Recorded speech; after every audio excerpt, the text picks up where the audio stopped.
মোচার কুপ্তাকারি।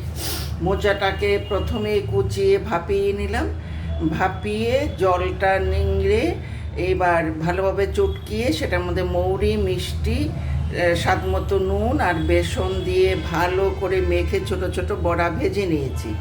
এবার আলুটাকেও ছোট ছোট করে এরকম লাল করে ভেজে তুলে রেখেছি। সর্ষের তেল গরম করে ফোড়নে একটু জোয়ান দিলাম, দিয়ে এটার মধ্যে পেঁয়াজ বাটা, আদা বাটা,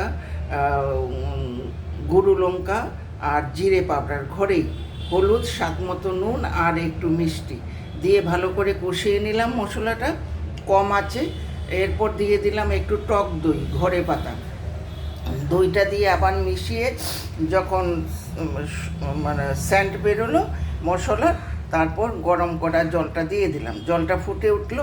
এবার এই বড়াগুলো দিয়ে দিলাম, কিছুক্ষণ রেখে যখন বড়াগুলি ডুবে গেল গরম মশলা দিয়ে ভালো করে মিশিয়ে নামিয়ে নিয়ে